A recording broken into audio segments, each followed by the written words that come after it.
Point of the partners capital account where you people are usually lacking. अब देखो partners capital account एक personal nature account है, जो transaction partner के capital balance को increase करती हैं these will be shown on the credit side, और जो ट्रांजैक्शन पार्टनर के कैपिटल बैलेंस को रिड्यूस करती हैं that will be shown on the debit side. अब by balance brought down, suppose A और बी दो ओल्ड पार्टनर्स हैं, C is the incoming partner.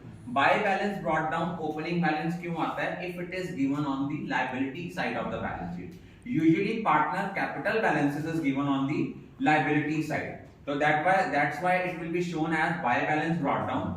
यहां पे क्या आना है, अगर कोई रीवैल्यूएशन का हमें प्रॉफिट हो रहा है बाय रीवैल्यूएशन अकाउंट, जो हमारा प्रॉफिट होता है इसको हम डिस्ट्रीब्यूट करते हैं among old partners in old rate. और अगर सपोज कोई हमारे अकमुलेटेड प्रॉफिट्स हैं या रिजर्व्स हैं, इनको भी हमने ओल्ड पार्टनर्स में डिस्ट्रीब्यूट करना है इन ओल्ड रेशियो। और अगर कोई नया पार्टनर गुडविल कैश में लेके आता है तो एंट्री होती है premium for goodwill account debit. आप लोग क्या करते हो, आप गुडविल नहीं लिखते, आप G/W लिख देते हो, पेपर में मार्क्स कटेंगे। आपने लिखना है बाय प्रीमियम फॉर गुडविल। सिर्फ ये एक ऐसी चीज है जिसको आपने सैक्रिफाइसिंग रेशियो में बांटना है among the sacrificing partners in sacrificing ratio। और उसके बाद अगर नया पार्टनर गुडविल कैश में नहीं लेके आता तो उसके लिए न्यू पार्टनर के करंट अकाउंट को डेबिट करना है बाय सीज करंट लिख के ए और बी के कॉलम में, two A's capital two B's capital लिख के सी के कॉलम में। अगर रिवैल्यूएशन का कोई लॉस हो रहा है तो वो भी आपने ओल्ड पार्टनर्स में डिस्ट्रीब्यूट करना है in their old profit sharing ratio.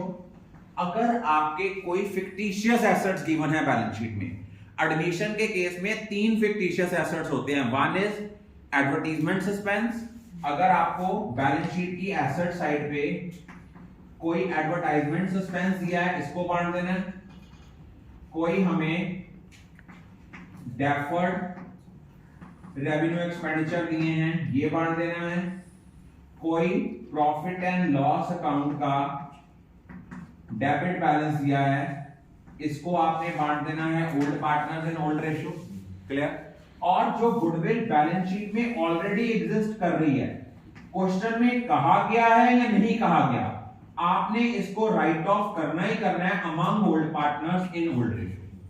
अगर बैलेंस शीट की एसेट साइड पे कोई लायबिलिटी गिवन है, whether the question is silent, whether it is given in the question or not, you have to write off it on the debit side of the partners capital account among old partners in old ratio।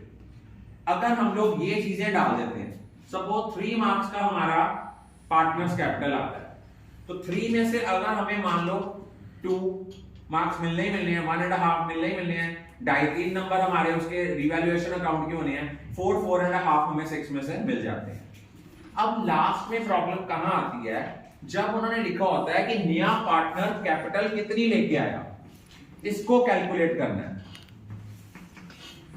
अगर word लिखा है proportionate capital, word लिखा है proportionate capital, तो हमने क्या करना है, sum of old partners closing capital balance, जो पुराने पार्टनर्स का क्लोजिंग कैपिटल बैलेंस आएगा उसका सम टोटल लेके। क्लियर? सपोज उसने लिखा है प्रपोर्शनेट 1/6 कैपिटल लेके आएगा, तो मान लो ए और बी का जो 2 बैलेंस कैरी डाउन आता है उसका टोटल करके अगर 1/6 दिया है तो 6 में से 1 माइनस किया, कितना बन गया 1/5। तो आपने क्या कर देना है, दोनों पार्टनर्स का जितना कैपिटल बैलेंस का टोटल आएगा 1/6 होगा, दैट विल बिकम 1/5। अगर सपोज वहां लिखा होता प्रपोर्शनेट कैपिटल लेके आनी है कितनी, 2/5। अगर वर्ड क्या लिखा होता प्रपोर्शनेट कैपिटल लेके आनी है 2/5, तो हम क्या करते, जितना ये सम टोटल आता ओल्ड पार्टनर्स के कैपिटल बैलेंस का उसका क्या करते हैं 2 ओवर 5 में से 2 माइनस करते हैं तो 3, क्या आ जाना था 2/3। अगर 1/6 दिया है दैट विल कम 1/5, 1/5 दिया है 1/4, 1/4 दिया है 1/3। और अगर ये भी लिखा होता कि new partner will bring 1/5 of the total capital of the firm, फिर भी हमने 1/5 का 1/4 करना है। लेकिन अगर वहां लिखा होता 1/6 of the combined capital of A and B, तो जितना उनकी कंबाइंड कैपिटल का टोटल आता उसका सीधा 1/6 कर देना था। एक दो पॉइंट ये आता है। एक पॉइंट आता है ओल्ड पार्टनर्स की कैपिटल को एडजस्ट करना according to new ratio. Suppose उन्होंने सी का कैपिटल कंट्रीब्यूशन दिया हुआ है, सपोज सी कैपिटल लेके आया 2 लाख रुपया और उसका शेयर ऑफ प्रॉफिट है 1/5, तो हमने टोटल फर्म की कैपिटल निकाल लेनी है इसके शेयर के रेसिप्रोकल के साथ मल्टीप्लाई करके। 2 लाख का 5/1 किया, कितना आ गया 10 लाख। 10 लाख जो आएगा 10 लाख को हमने न्यू रेशियो में डिस्ट्रीब्यूट कर देना, लिख देना to balance carry down. If the question is silent तो हम लोग इसकी एडजस्टमेंट करंट अकाउंट के थ्रू भी कर सकते हैं, कैश के भी थ्रू कर सकते हैं। अगर स्पेसिफिकली क्वेश्चन में मेंशन है कि adjustment made through partners current account, by वाली साइड शॉर्टर है तो बाय पार्टनर्स करंट, टू वाली साइड शॉर्टर है तो टू पार्टनर्स करंट। लेकिन अगर लिखा हुआ है actual cash to be paid और टू बी रिसीव्ड, टू वाली साइड शॉर्टर है तो टू कैश, बाय वाली साइड शॉर्टर है तो by cash. I think all of you are clear about